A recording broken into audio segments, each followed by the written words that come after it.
A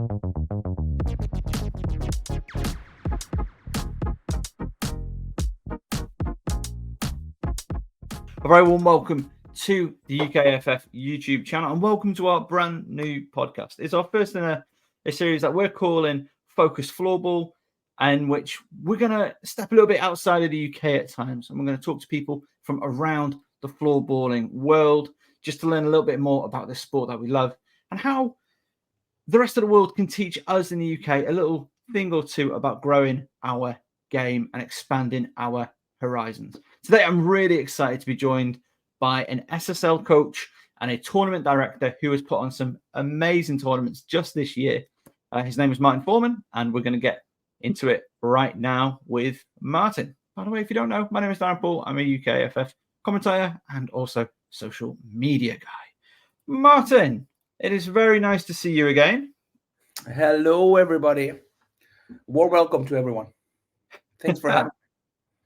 No, thank you. Thank you for giving up your time. I know you're incredibly busy. Not now, Darren. That has been. So you've got a little bit of time off then. Yeah. I had to. I mean, it was heavy to having 2 tournaments back to back. So now I'm more free. So let's start there. So you've had a whole season of coaching SSL. You were part of last season, part of the assistant staff at FBC Kalmarsund, and now you finished that season, and then it's full steam ahead into the Kalmarsund Floorball Cup, and then a Monday of drinking coffee, and then boom, we're in the Prague Floorball Cup. Is that how your year has gone, basically? Yeah, I mean, this was the first year that we had second year that we had this spring edition after the Kalmarsund Floorball Cup. So back in the days, I was having only a January edition of Prague Floorball Cup, but now we have it also in spring, which makes it a bit hard for me because it's quite close to the Kalmarsund Floorball Cup, which is growing big as well. And it's May. It started to be a heavy month for me. But yeah, you're right. I've been part of FBC Kalmarsund for the whole season, doing an assistant coach to the SSL team. It was fun. It was, result-wise, it was not the maybe season 2, that is gonna be there, written on the walls. But I mean, we were in the end quite happy for what we did. I mean, I'm glad and I appreciate that I could have been again a part of Game 7 because it's amazing to go all the way to Game 7, even though it was not a successful one. So we ended up in the quarterfinal against Växjö, and that was it for us. But on the first season I was in Kalmarsund, we went all the way to the final. So my balance is still quite good. Yeah, and that Växjö team, they were an excellent team. I watched some of those games back. Växjö. Oh yeah. Växjö. Oh yeah. Oh, listen. Full disclosure, I've got a Kalmarsund jersey. I've got a Kalmarsund hoodie. I'm like a full-time Kalmarsund enjoyer.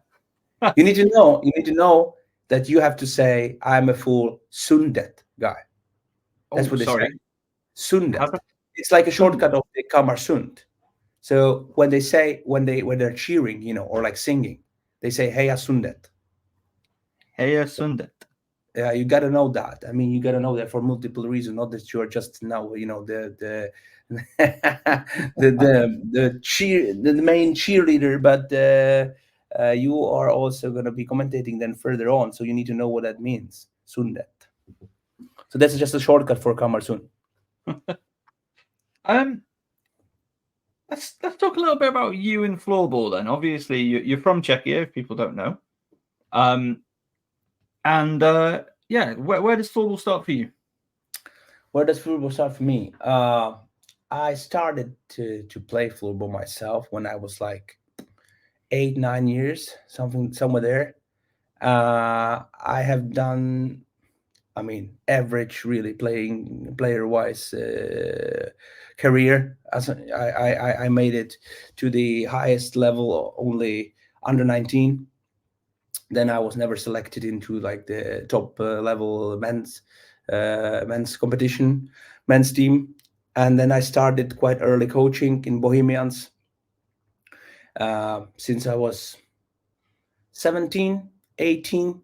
First year where I could have been responsible for kids, 18, and went with them, started to go for tournaments with them and being responsible for them, was 18. So there it started for me, coaching small Philip, my cousin, who is now a player in FSA Kalmarsund. That's where it all started. So I was with him since he was 9 years or something, or 8. We are 10 years, in between of us exactly. He's like August, I'm September. He's no 2002. I'm mixing it with the Swedish. It's crazy. Now I have been, I've been speaking Swedish all day long now, so it's like it's coming in my head. But he's 2002, and I'm 92, so we're 10 years in between. And I was growing with him in Bohemians, all the way from the small guys, and not just with him. I mean, I had my group of guys, of course, but they were born 2002, 2001. That was my team. I was going with them from year to year, how they were growing from super small guys into, under 16, under 17, under 18. We were quite successful, I can say, being humble, but we were. I mean, we won 4 times Czech champion. We won 4 times Falun Cup in May. Actually, that's just, I need to do a little bit spin off here. That was a huge tournament on the same days like we are having Kalmarsund Floorball Cup now, and the tournament still does exist. But the guy who was responsible for it left it. I mean, sold it in a way, but it's not, it's not technically not how to, how you do it. But he left the event, and after COVID, we got the chance to do the tournament. Like we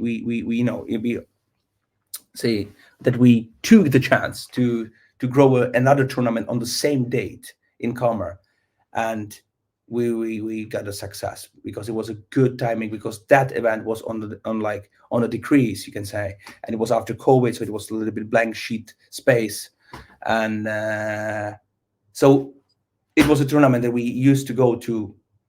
We were there 6-7 times with Bohemians playing with kids. It was quality wise top matches for us with the kids, I mean, amazing. And then we were really happy every time we won the tournament there.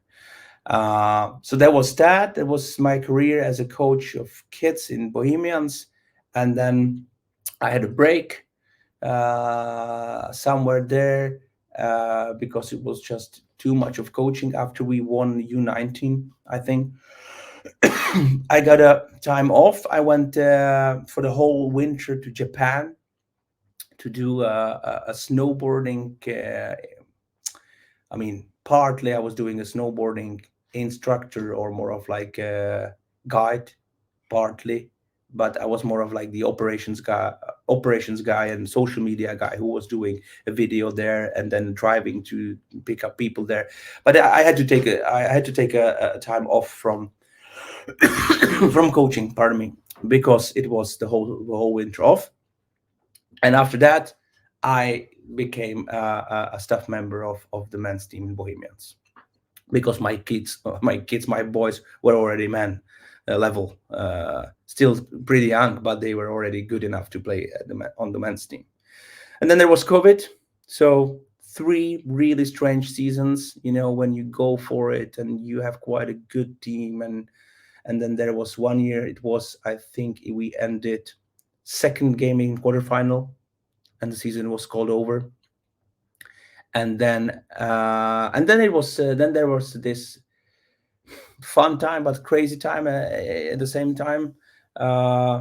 Was I'm not good in the years, but after this first COVID wave, we had quite a regular summer in Czechia.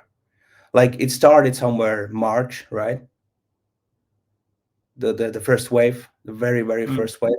Yeah. Correct me if I'm wrong. And then Then there was this like boom, and then we had quite an okay summer because I had wedding 2020, was it? Yeah, must have been. Yeah. Oh, and I had a wedding with 150 people in Czech Republic, no problem. And then we went into a new season, and in October there started restrictions for having games and spectators and stuff. And I remember that time very well because I got really, really, really frustrated. After you do the whole season, you get like mm, we got called off, or what do you call it? Like Yeah. season was Called off. over called off in March. Then you reset yourself. You go for the whole preseason, and that was good. All was happening. Tournaments were happening. Maybe there was some like face mask with spectators, but it was happening. And then Mm. October we got first, game canceled after in a new season. But that time I used quite well because I said like this is not possible. This can't be happening again. And I knew that in Sweden they are playing because in Sweden it was much different with the rules again Yeah, it about was. COVID. Very much different. I have no idea how was UK.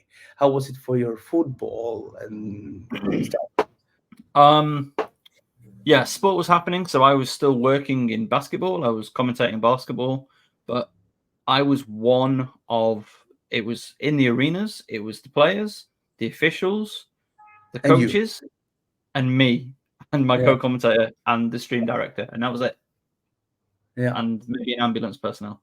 Like yeah. London was empty, trains were empty. It was The a very streets. surreal time. Very special time. But that's where my connection to EBS Kalmarsund happened. That's why I started to speak about it, because at the time I was so frustrated with the boys that couldn't practice and play games that I said like I'm gonna launch all my contacts that I have in Sweden and just send the boys there, because I knew that they can practice there fully, and perhaps if we do an international transfer, that can maybe get some games. And then once we are going to be allowed to play again, we will just call them home, sort of say. So, and that's where Philip went to Kalmarsund for the first time, and with another guy from Bohemians, and then there were one guy going to AIK, two guys going to Lerum, to second highest in Sweden. What's next? Three guys were going to Era Vikingit in Finland. So I sent like I think 11 players I sent from Bohemians. So we were not even able to because in Czechia we could only do like running in three guys maximum outside or something like that. It was like ridiculous, It Yeah. sounds so crazy when I say it, but it was like that.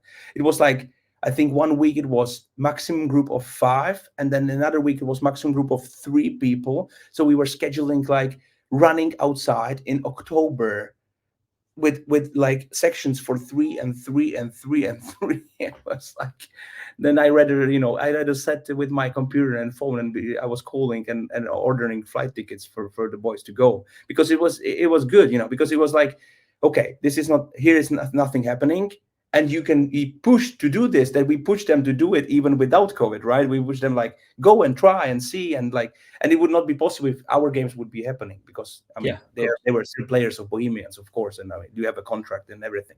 But the parents paid for the international transfers, and in the end there was something happening, and we were like happy with my colleague Bella that we can watch our boys playing in Finland and Sweden, and like follow and cheer for them, and then somewhere like, I don't know what was it, but mid November we started to play again. So we called them home, and we started over, and I don't even know how that ended up. That ended up with the regular, or not with the regular playoffs, or not once more, one more. Two were cancelled, or just one, not sure. No, never mind. So that was my time in Bohemians with Man. And after this has happened with COVID and everything, Philip did a success there. That was also important. During 8 games he played there, he scored some crazy amount of points, because he was actually like a joker guy jumping in. You will find it on YouTube if you search for it. Uh, and I got a question somewhere January if it will be something for me to be an assistant in the SSL for the first time. And the first side I said like, probably not. I can't imagine like moving like this to Sweden. And then I took a dialogue with my wife, and she said like, why not? I mean, if you have the offer, like we should at least like speak about it, or like, is it good? Is it bad? Like that, and we went for it. And I was in Kalmarsund for the first season, and we went to all the way to final. It was amazing experience with the game 7 in semifinals against Växjö. We went through that one, and just today I was walking next to Globen, and I was having a strong memories of that game. It was really something to remember. I mean, even though we lost, I mean, it was a great game. We lost 4-3, 5-4, 4-3, 5-4, 4-3, I think. And yeah, full arena. And I mean, the whole Sunda that I just spoke about a couple of minutes ago was traveling to Stockholm to see the big game. I mean, it was such a huge event. I mean, but you know those stories from the world of football in England, and this was like a small one, for Kalmar, for real. It was amazing. Yeah, so that's a little bit about my my my story. So how was that first season coaching in the SSL? Obviously, how does it compare to Czechia? Because obviously, in my internal hierarchy of leagues, you've got SSL, F Liga, and then probably the Czech Liga, and then Switzerland, and then the rest. Well, yeah, I think most of the people agree that SSL is the best league there is. That's for sure. After that is the Finnish league, and now there is a big discussion. It's person against person, whether Swiss league is better than the Czech one still or not. I mean, I think it used to be for sure. And when it comes to like foreign players, or how many Swedes play there, or how many Finns play there, it's definitely still higher up. I mean, many more Finnish and Swedish players play there than in Czech. But I doubt it. I think the top of the Czech league is nowadays quite a good level, and it's just a matter of time. I mean, we will never be able to do offers like Swiss teams are doing, to Swedish players. I mean, not, at least it's not soon. And I mean, there's still francs and we have Czech crowns, so that's a major problem. But I think coaching wise, and like how the sport of floorball is like handled in Czechia, and like followed by public. I think it would be more and more interesting for some players from Finland, Sweden, to go and try a season in Czech Republic. I don't think it's far away. I think it's going to be. I mean, it's now happening in Mladá Boleslav. They're going to have a Finnish player. I mean, we used to have a Swedish player back in the time, but it's not that it will be like a huge transfer, like a big name or something, coming. I mean, let's see if Kim is not trying Czechian for when he is about to be done with his career.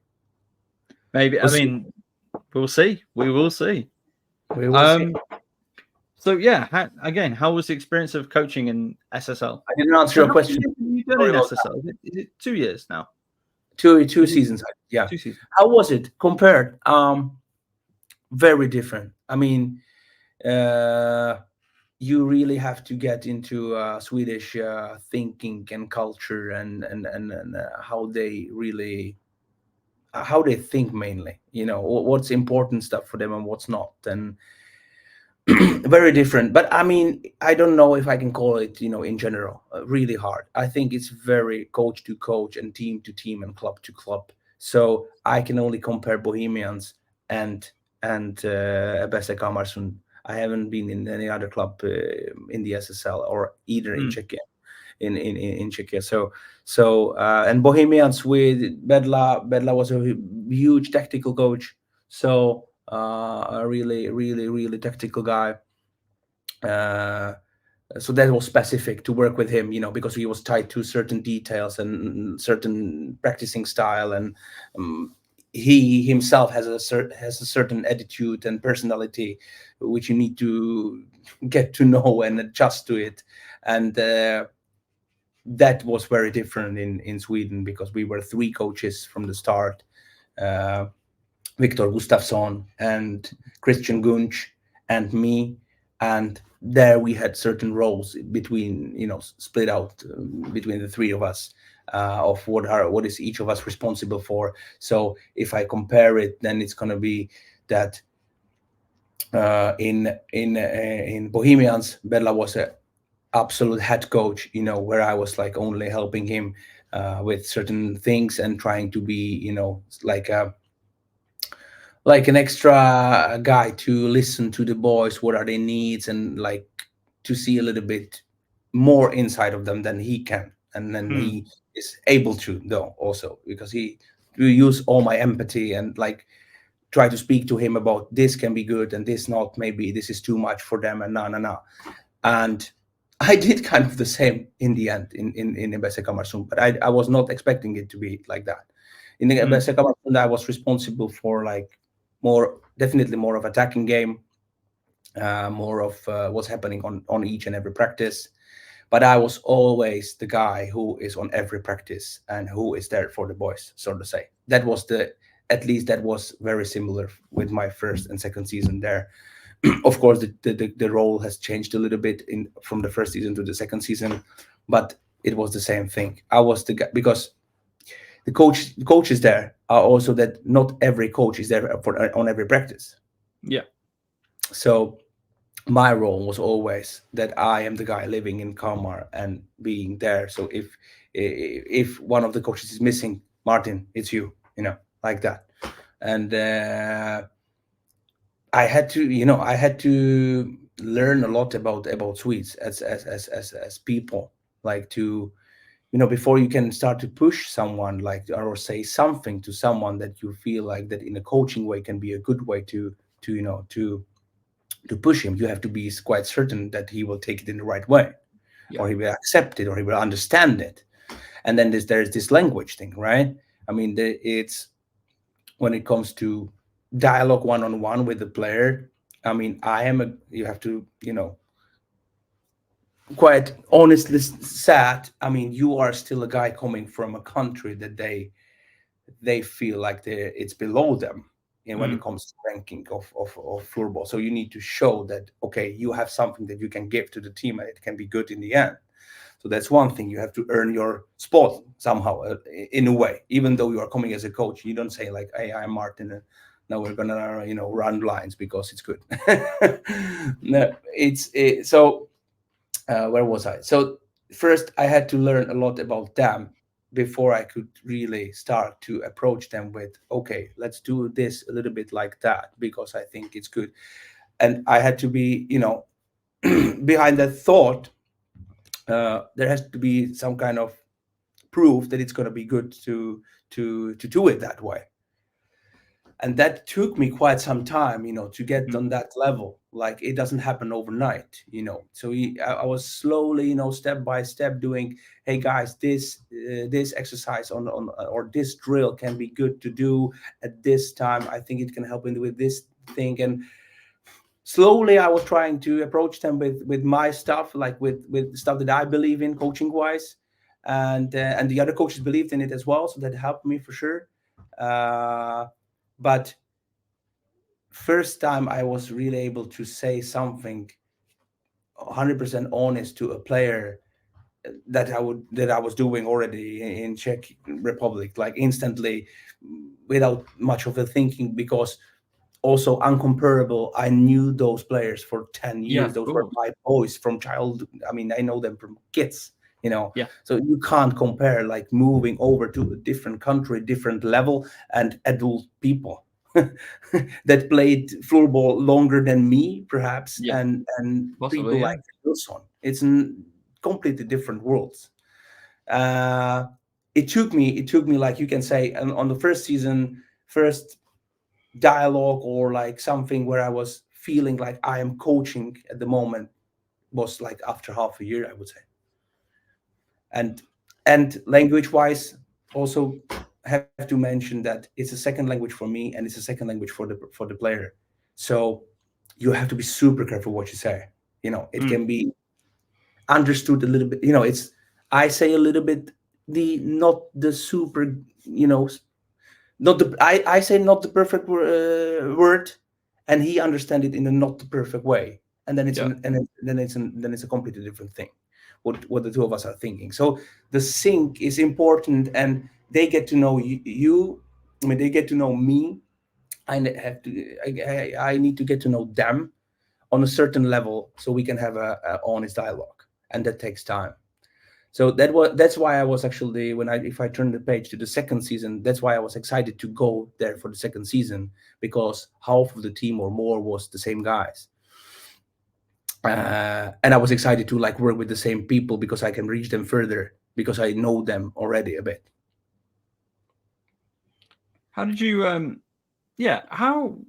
What is continuity like between teams in the SSL? I think about again. We are on entirely different planes of existence with the UK EFL, or again, and the SFL, but the UK EFL. You know, we're an amateur sport in this country, obviously. But the cool thing is, each year you go to finals and it's the same players playing for the teams, which is really neat. Again, it's going to be that way unless people move, and we have a lot of foreign players, so people do, leave the country and sometimes come back or play for other teams. What's the continuity like with the SSL teams? You were saying that half of your players are coming back. I've seen on the social media a lot of guys are getting extensions, and the women's team they're getting extensions, but also players are coming and going. In general, I would say it's very few moves, Darren. Very few. I mean, you see like those transfers. It's just a few of them, really. I mean, Mm. at least the big names. Every season to season, it's 10 names exchanged around the football world. Even like Switzerland and back, or Sweden to Switzerland or something. In my book, I would like to that it would be much much more Oh, why is of that? of transfers.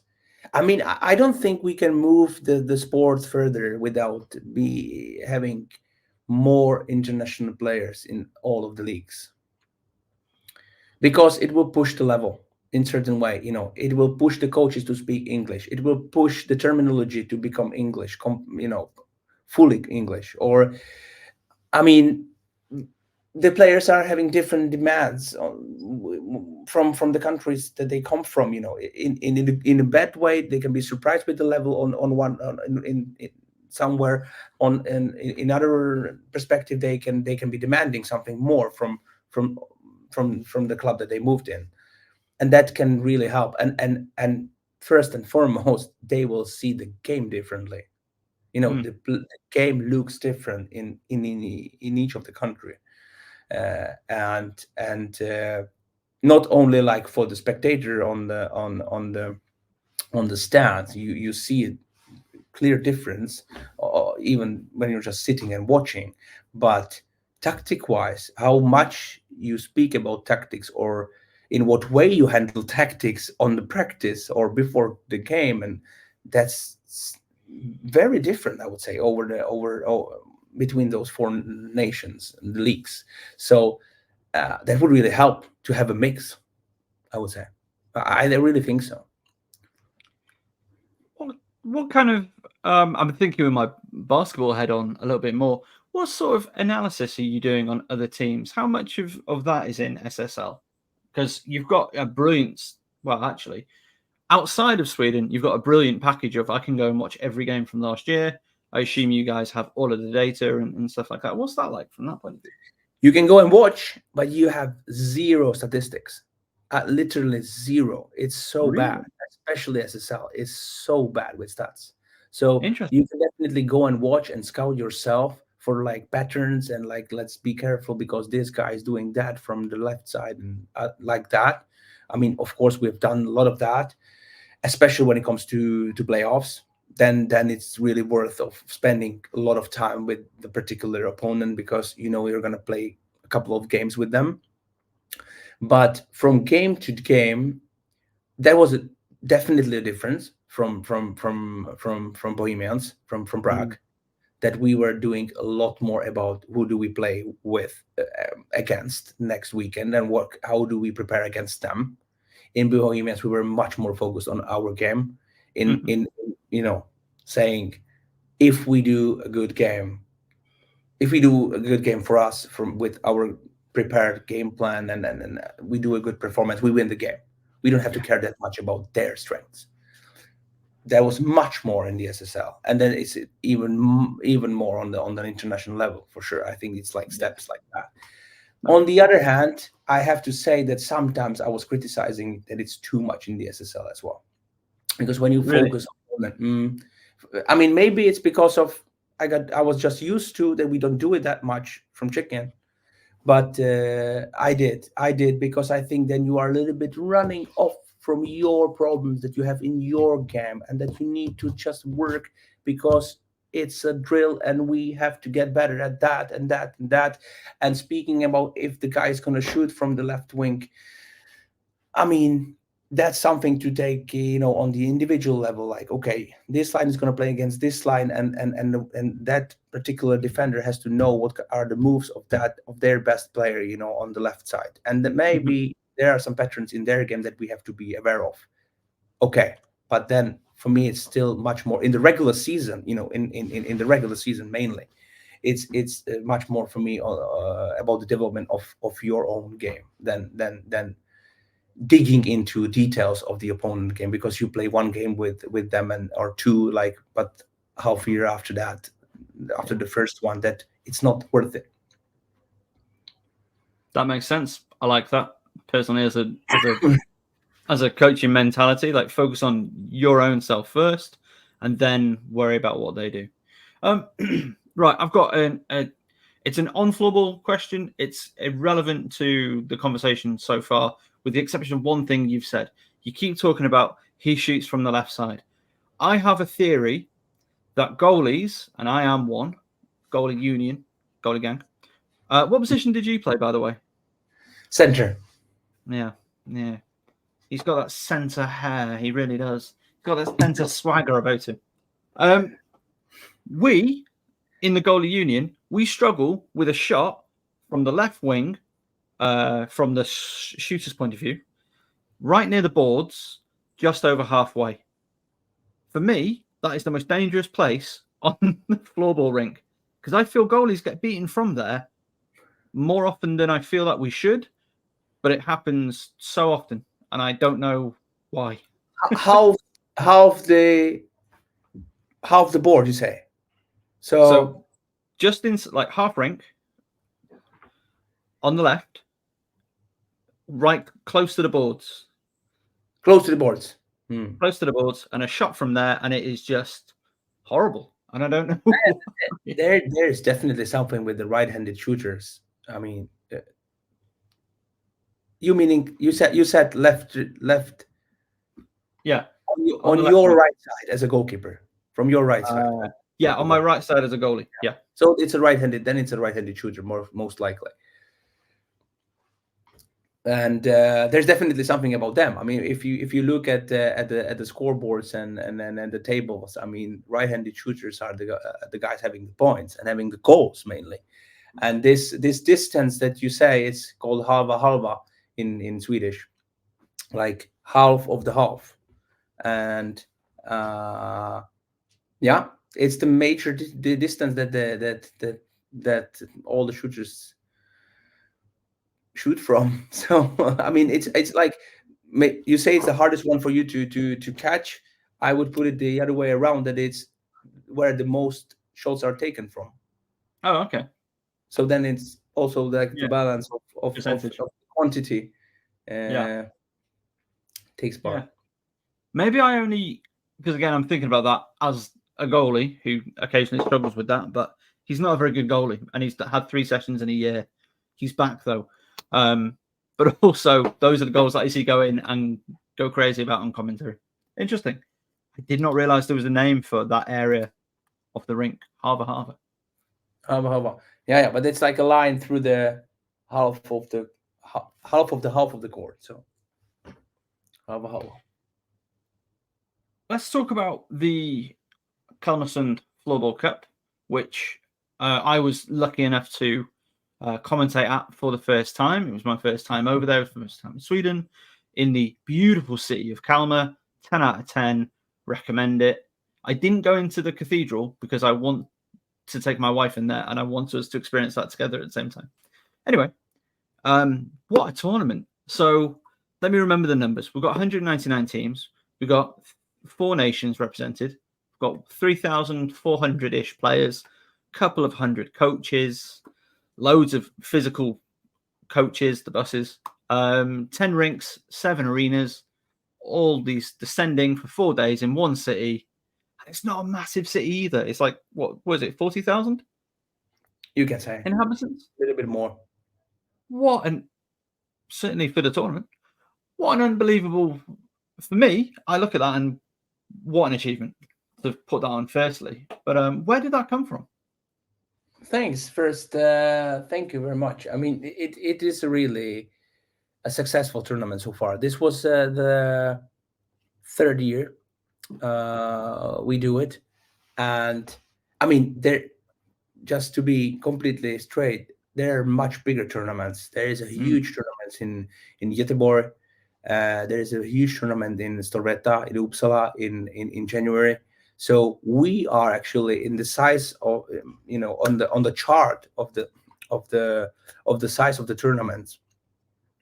We are mid-size tournament, you can say, but I think the magic of Kalmar is actually the environment of Kalmar and the facilities. I mean, the arenas that they have in the city is just ridiculous level, like the ridiculous average level of the arena inside of Kalmar is just much higher than anywhere else. Göteborg, they have a couple of nice ones, but then they play in like school gyms, in Uppsala they are using this IFO arena, which is the crazy thing in the world, one of a kind, where they have 4 courts under one roof with like completely new, I mean, now it's not new anymore, but still it's one of a kind thing with 4 courts and 1 plus 1 2000 arena or 1800 or something. So that's really like where floorball is home. It's the best place to do floorball in the world, maybe.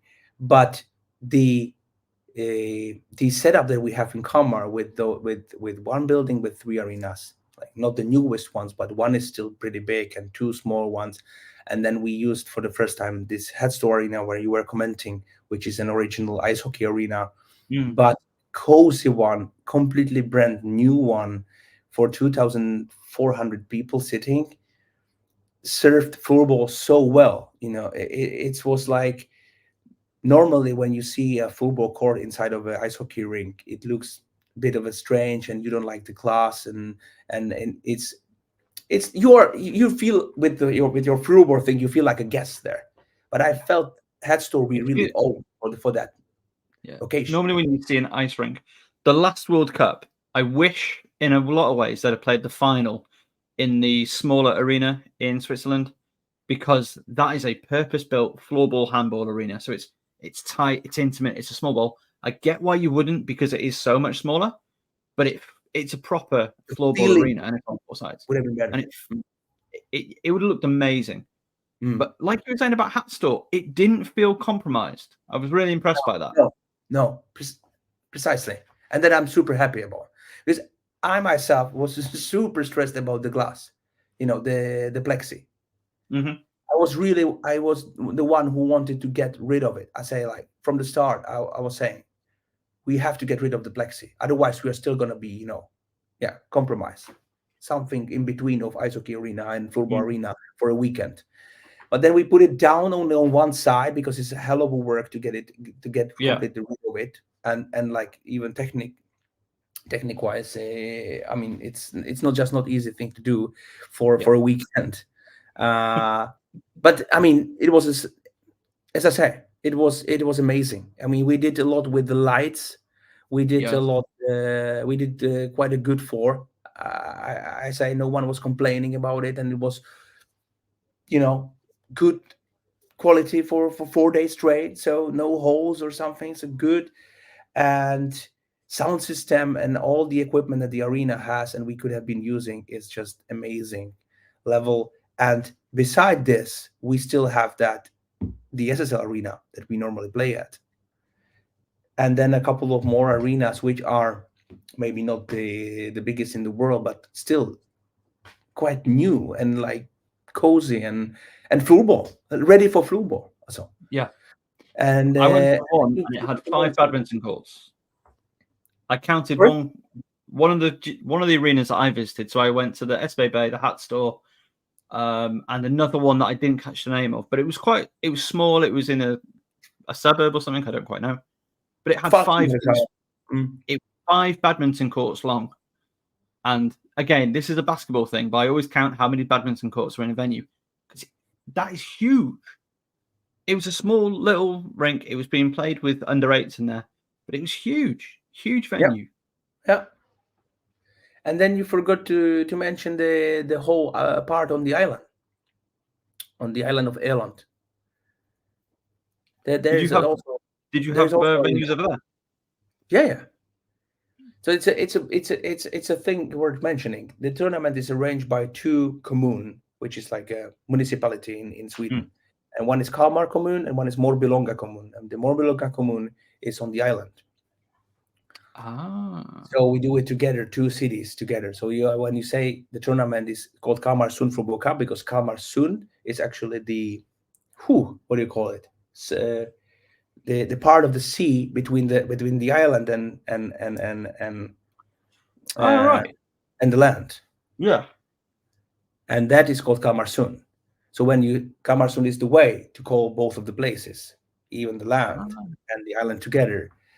So the actual name is Kalmarsund Floorball Cup, but the place of the tournament is Kalmar Island, both places.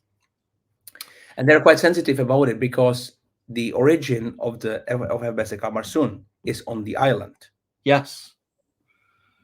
Yeah, they only moved to the SBB last 10 years or so. 7-8 years ago, or somewhere there. But before that, they were playing on the island. And also, the SBB Arena. What a cool venue that is. Yeah, amazing venue. It's not, you would count on, single hand how many arenas of that kind is all around Sweden. So it's really a top class in Sweden also. And I mean, in Sweden, they're not really surprised with arenas like that, but we don't have a single arena like that in the Czech Republic. So yeah, I mean, we've got a couple of purpose-built basketball venues in this country, and no handball venues, no floorball venues, obviously, nothing even close. So yeah, for one municipalities to have so much, I was so impressive. And again, I was when first time we went to this Falun Cup, I was like really speechless. What kind of facilities they have, what kind of arenas they have, and now I know what they what they have all over Sweden. So I'm not getting that much surprised. But back to the level of the tournament and why it's like that.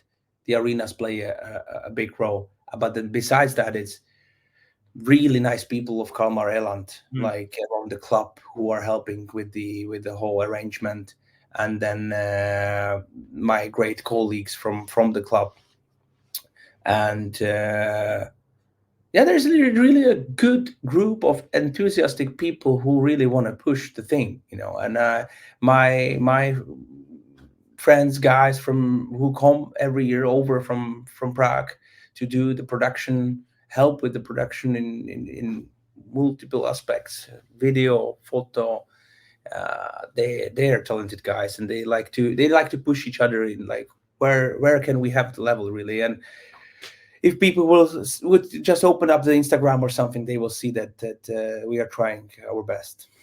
100%. All those links to the Instagram will be in the comments below, in the information below. So yeah, highly recommend. I was blown away when I first heard about the opportunity. I went on the website. I was like, looked at the video from last year, and I was like, sign me up, get me on that plane, get me there. This is amazing. The social media work is tremendous. How important do you think that side of things is, having really high quality social media and production, in terms of helping not only to build your tournaments, but also, the impact it has on the sport? I believe quite big. Otherwise, I would not be that much into it, and I would not call these guys over. But in Sweden, they do not put it on the first ranks. They don't care that much about it. For them, the sport side is much, much, much bigger of it. I never want that. I'm completely and fully aware that the sports side is super important, and we need to have good teams and good games on Kalmarsund Floorball Cup. Otherwise, it would never be successful. But when you put it together with the pictures and the videos and the arenas that they, which is like the place where it takes place, where the whole thing is happening, then the cocktail is just pretty good. And I mean, I'm also like, I'm surprising myself a little bit about what was the level, like especially this second year with Head Store. Like, if you really look through the Instagram, it's not many floorball events that you would say like are on the same level of arrangement. Gotia in a Bunny Cup, perhaps, but when it comes to like the production of the final arena, I think this was further. And then this Sorveta Cup, but they do zero. I mean, not zero, but they are not even close in the level of representation. But that's Sweden. They are having 1,000 teams, by the way, just to have a context. 1,000. Yeah. So we had 199, close to 200. We're happy about that. It's more or less the level. The limit of Kalmar when it comes to accommodation and food and arrangements and everything. That's also one thing that we're trying to do the best as we can there. The logistics for the teams, that is quite simple. They have it walking distance from food to the school to their hotel. It's quite convenient. So it's a mix of multiple factors why people like that tournament and why it's a bit special outside of the other tournaments. Because on a tournament for 1,000 teams, there will be many teams who is very uncomfortable. There will be many arenas that you have to play at, and it's not the real like level of the final arena, for instance, of course, because it's thousands of games that you need to play. And none of the Swedish tournaments is doing the social media like this. And I think there's one thing why it's really important, not only for the actual players. Of course, they love it and they really like, they live it. Like they gave me some stats, the boys, already, and we have something around 5,000 followers, the event, and each story, where there were many stories during the days on the account, was having around 70% of around 4,000 people opened each of the story, which is a ridiculous conversion. Like usually it's around 30%, even on your like own personal account. It's like if you have 1,000 followers, maybe 250, 300 people watches your story. If it's 70% of the followers watching the story, it's a lot. So they really live with it, and I think it helps them to have a good experience and to go home with a big experience. I mean, not any other words to put it. Just with a good memory. And secondly, speaking about the video, the after movie from last year, it had a major effect on the people, like a little bit behind the scenes of the tournament, the people from the people doing the food, people from the commune, from the municipality, when they get to see that the event was of this level, this size, then it's much easier to make them on, to have them on board for next year's, and they really appreciate to be part of it, of course. This was something that really impressed me. Not just about this tournament, but a lot of the tournament, and also the floorball club, Kalmarsund. Anyway, is the amount of commercial partners and commercial buy-in. But on the boards in the Hatstore Arena rink, front and center was Kalmar Common, and then other partners. It's a big-time European tournament. I have joked about this, but it's a big-time European sporting event when there are Volvos or Skodas sat in the arena. And in this case, it was Volvos. Yeah, that was amazing. It was. I mean, the club is having, I think, around 120 partners. Yeah, I was told 125. 2025, somewhere there. Mm-hmm. I think we spoke about it, and it's impressive. Like the connection of the partners, of the companies, all in the whole region of Kalmar, and their connection to the club is really big. And FBC Kalmarsund is one of the top clubs in the SSL when it comes to how good they work with partners. And I think it's multiple aspects again, but it's the size, it's the good size of the city, and only football is top level in Kalmar next to floorball. And I just think they did. Sorry? They've had a tough couple of games, the Kalmar FF. Yeah. They lost 5-0 and 4-0. Yeah, they're on the bottom now. I saw it as well. But I think because football is quite successful in last years, the local companies just want to be part of it in some way. And secondly, in Sweden, the mentality of sport sponsorship, it's completely different. I mean, but to put it the other way around, if you don't sponsor something when you are having a middle-sized company or small-sized company, you would be kind of odd in the eyes of the people from the outside. Okay. So you are part of something when you are having a company. Yeah. Okay, that's interesting. Because it's one of those things where I'm a self-confessed shirt geek when it comes to sports shirts, and I got myself an FBC Kalmarsund jersey covered in logos, covered in sponsors, like football. Yeah. In it's not so much in the UK, but other countries they do load them up, but it's so sustainable, right?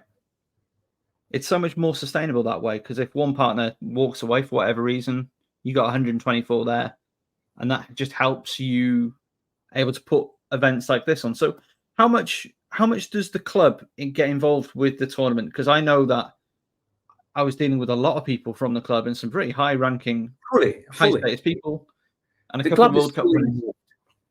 Not all the partners of the club are involved. This was an exception with the partner for the cars.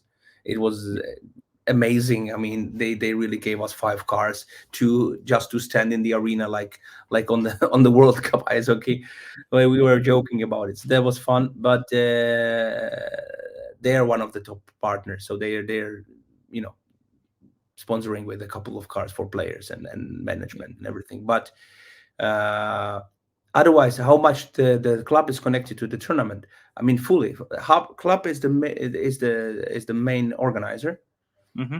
I am just a co-organizer with my private company, and all the people from the club, either management-wise, but all the players and all the leaders from the youth, from all of the youth teams, are being part of it, and they have to work on it, so to say. They are really like pushed that each team, like say boys 2009, they have to take care of Thursday whole day in that arena, and they have to gather themselves people for it. Oh wow. And because parents from the kids are quite used to being, sit at the secretary for their Hmm. kids during the league games. They just do it, just coming back to the video and everything. Now they are like happy that their club is doing such a thing, such a event, and that they in the end can be the small part of it on the table, next to the ring. But on the first year, you can imagine that it was really hard to make them, like really explain to them what's going to be happening. We are going to be sitting 4 days straight on behind the table with a clock. Are you crazy? Yeah. And they get some little money from the club on their like account for their team, to like from the budget of the tournament. They get a little money that they can pay like a registration fee for other tournament to go with their team with. Oh, okay, that's cool. So it's a bit of a system behind it, but otherwise, yes, all of the people from the club are super super important inside of the event. And like when it's one of the big tools, or what do you call it, like ways how to earn money, Hmm. Hmm. and like of course they get to understand that it's when it's 200 teams, it's quite a big project, and they can help the club with it. So it's better that they do that than just having their 10,000 from pocket. Yeah. Um, let's talk very quickly. I don't want to take too much more of your time. About the floorball being played. I thought the quality was through the roof. I thought the games that I covered, the 6 games I covered, were all really, really good, really enjoyable games. I mean, the two like showpiece finals, the DJ 18, the HJ 18, both going to penalties, which You got was nice games, really, and they were quite final for a yeah. reason. Mm, So you saw the best games probably, but I mean, it's still a youth tournament, so hmm. uh, there is a certain level of youth teams in Sweden and in Czech Republic, where most of the teams were from Czech Republic and Sweden. And I don't really know the level of what kind of a level where the teams going to the finals. I only can say for the Czech teams, Sweden is so many teams that it's really hard to judge, especially with the Hoya, like you say. They have this silly YAS competition where like anyone can sign. They do not qualify for the competition. So their junior competition, the highest one, is playing 110 teams. So you can only get to know like how good the team was inside of that 120 teams, which is like split up into six, I don't know, more 12 groups or something they have, or more, 14 maybe. So once you're going to be looking, if you would be searching out how good is that team that won in Kalmar, this Genorp, Ibeka Genorp, Mm. I think. Oh, they lost. Öztabi Also, Ox, they Ox, won, sorry. and Genorp lost. Oh. Yeah. Uh, then you can look it up, but then you look up only how they were doing you know, in their table Mm. of their district, and you don't have a clue what does that mean inside of the whole Sweden. So, but overall, long story short, I think we had quite a good level of the Hoya competition there. And speaking of Czech teams, we have only really good Czech teams coming over. Of course, there were a couple of uh, you know medium teams, but outside of Prague. But we are having big Prague teams that are top teams in Czech Republic coming. So the level of the tournament, actually, on the sports, the sports level, and the quality of the games is high. Is pretty high as well. So, what can a federation or a country with a developing floorball culture, maybe, what can they gain from the lessons Well, of FBSA?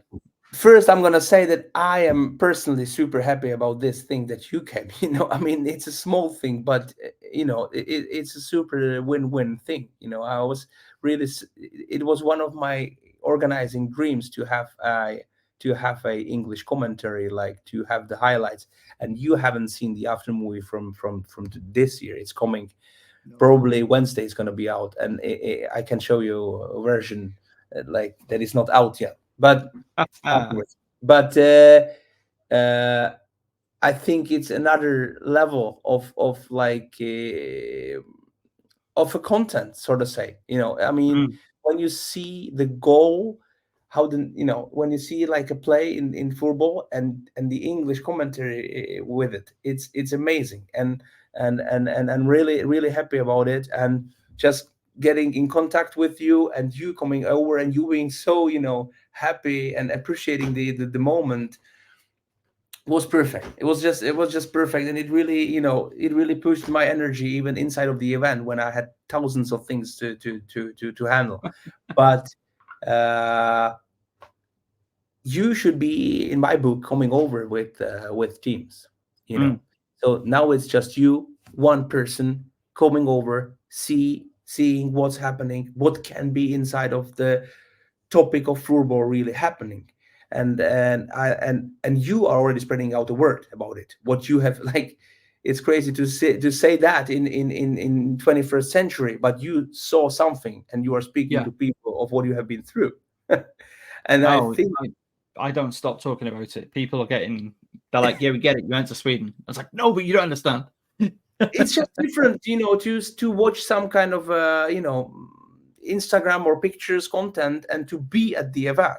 And I think that would, like, those nations that are on certain level with their development, like UK, if they would be able to gather the kids at certain age and come over and be part of it, with and see that there's 3,500 people doing the same thing at the same time during 4 days. They just keep playing games on one place. It would give them so much energy, in keep doing it further. I mean, that, I think for me, it's really coming over and witness it. As somebody who, I love floorball, I've watched it since I was a teenager. I didn't start playing it until not that long ago. The cool thing for me, and I think you've just alluded to it, was just normal. It was just a thing that people play and enjoy and experience. Whereas I tell people, like, what are you doing Tuesday? Oh, I'm going floorball training. They look at me like, oh, what kind of stick you are having in your hand, right? Yeah. I was on a camp. I was doing a camp in France. Yeah. And there was the feeling was kind of the same. Yeah, like you say, it's just normal. And you see people walking on the street with the same kind of equipment, and and there's hundreds of them. Okay. Yeah. It was very helpful for me. I saw some people with floorball sticks. I was like, I must be near. I must be close to the venue. It was tremendous. So your big thing would be get young players from a federation like ours, like France, those. Well, having kids coming over and play, of course, number one. If not kids, then coaches or commentators or just people who can give something to the event, or maybe not even, or maybe they cannot, but they just coming over to see how the floorball is happening. And I was having in my head a small concept of like having some kind of seminars or whatever inside of the event for you guys connected to the actual games happening there, sitting, and someone from the SSL can show maybe how would the analyze of such a game would be happening, or showing a practice, during one evening or whatever. Just coming over. It's just different to come over and witness and be part of the event than just be sitting home and watching SSL on your computer.